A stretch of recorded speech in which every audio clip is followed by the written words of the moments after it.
Hello student, আজকে আমাদের expiry নিফটির এক্সপায়ারির দিনেও আপনারা দেখবেন আমাদের স্টুডেন্ট ইনকাম করেছে কত, প্রায় 17,000 টাকার কাছাকাছি আমাদের স্টুডেন্ট ইনকাম করেছে।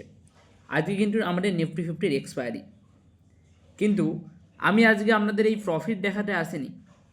আমি আপনাদের একটা গুরুত্বপূর্ণ বিষয় বলতে চাই। অনেক ট্রেডার আছে যারা এক্সপায়ারি ডেট দেখলেই যে বড় বড় লট নিয়ে ট্রেড করে, কারণ তারা ভাবে আজকে মার্কেটে অনেক টাকা হবে, আমি আজকে কোটি কোটি কামিয়ে নেব। কিন্তু সত্যিটা কি? সত্যিটা হলো যে এক্সপায়ারি ডেটে প্রফিট যেমন আপনাদের দ্রুত হয়, তেমন কিন্তু লসও এখানে দ্রুত হয়।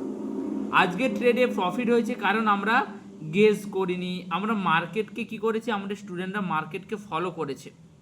মার্কেট প্রথমে ছিল সাইডওয়েজ, তারপরে মার্কেটে কিছুটা করে ব্রেকআউট আসে, সেই ব্রেকআউট দেখে আমাদের স্টুডেন্টরা সেখানে এন্ট্রি করেছে।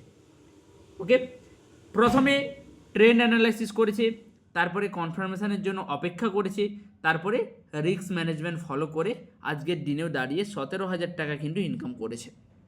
এটা কিন্তু খুব ছোট একটা জিনিস নয়, কারণ এক্সপায়ারির দিনে ইনকাম করা খুব টাফ। সেই দিনে দাঁড়িয়ে কিন্তু আমাদের স্টুডেন্ট, আমাদের প্রত্যেক দিন টার্গেট থাকে কত না 5,000 টাকা থেকে 10,000 টাকা পর্যন্ত ইনকাম করা, কিন্তু সেই জায়গাটায় দাঁড়িয়ে আমাদের স্টুডেন্ট কত করছে, প্রায় 17,000 টাকা ইনকাম করেছে। বুঝতে পারছেন? 17,000 টাকার ইনকাম করেছে। আজকের এই 17,000 টাকা প্রফিটের পেছনে কোনো লাক ছিল না, ছিল ডিসিপ্লিন, স্ট্র্যাটাজি আর proper execution.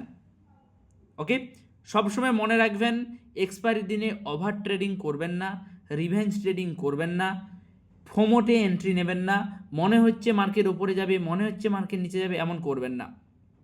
Proper discipline, proper rules regulation মেনে কাজ করুন এবং মার্কেট থেকে ইনকাম করুন। ওকে, প্রপার মার্কেট থেকে ইনকাম করুন।